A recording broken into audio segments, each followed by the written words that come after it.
ओम श्री परमात्मने नमः। ओम श्री गुरुभ्यो नमः। ओम श्री ऋषिभ्यो नमः। सर्वेभ्यो नमो नमः। देववाणी संस्कृतम ई गुरुकुलम में आप सभी महानुभावों का हार्दिक स्वागत है। आइए मित्रों, आज हम लघु सिद्धांत कौमुदी की कक्षा में एक नई हल संधि पढ़ते हैं।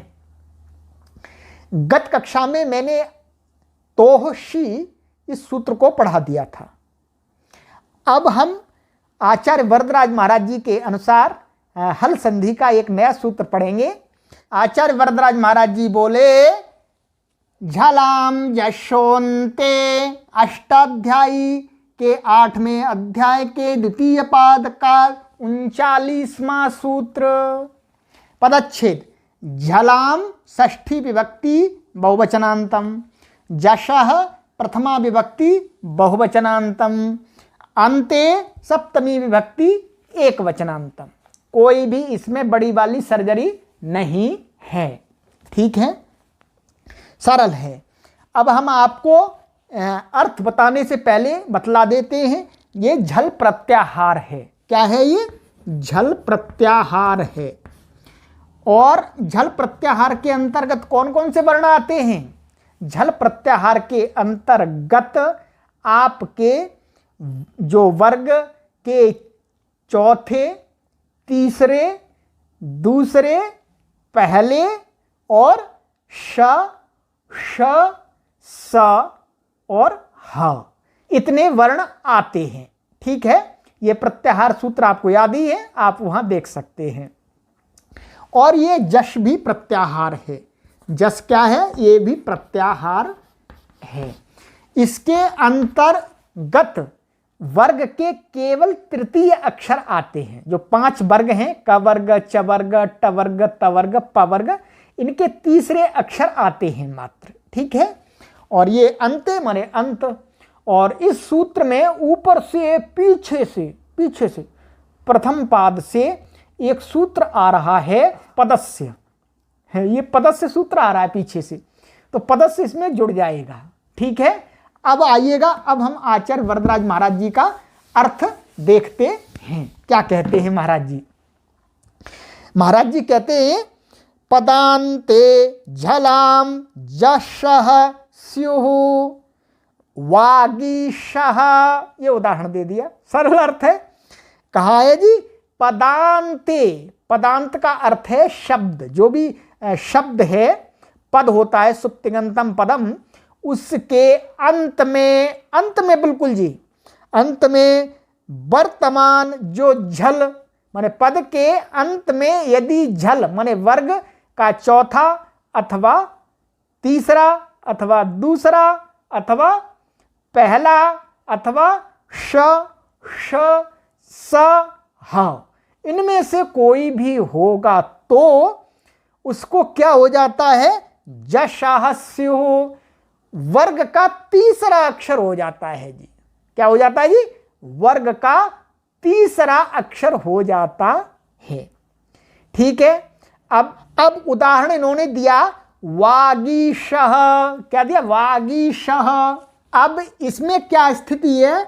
ये है वाक, आप सभी जानते हैं, प्लस ईशः। ठीक है, अब देखिएगा, ये शब्द क्या है?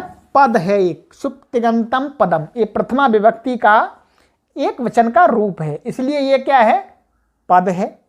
तो मैं आचार्य वरदराज महाराज जी ने हमें क्या बताया है कि पद के अंत में ये पद हो गया, और इसके अंत में क्या है जी? ये क महाराज जी है। क महाराज जी है, तो क महाराज जी क्या झल में आते हैं? हाँ, आते हैं जी। झल प्रत्याहार के अंतर्गत इनकी गणना है। तो ये क्या हो गए? झल हो गए, ये झल देवता हो गए। अच्छा जी, पद के अंत में हो गए और ये झल हो गए, तो बस आगे कुछ हो चाहे नहीं हो, इससे कोई लेना देना नहीं है। इधर यहाँ हल भी हो सकता है, कोई व्यंजन भी हो सकता है और कोई अच्छ भी हो सकता है, उससे कोई भी लेना देना नहीं है।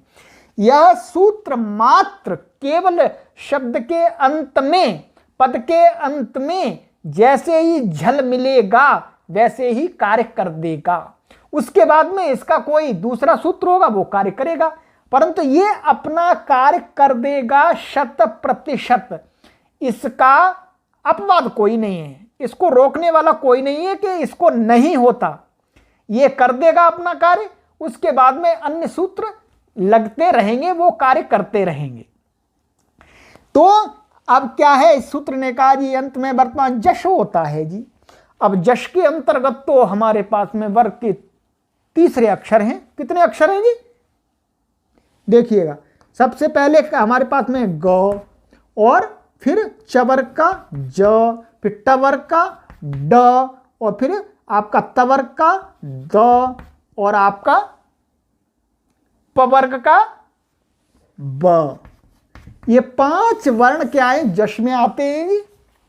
तो इन्होंने कहा जश हो जाता है जी, जश।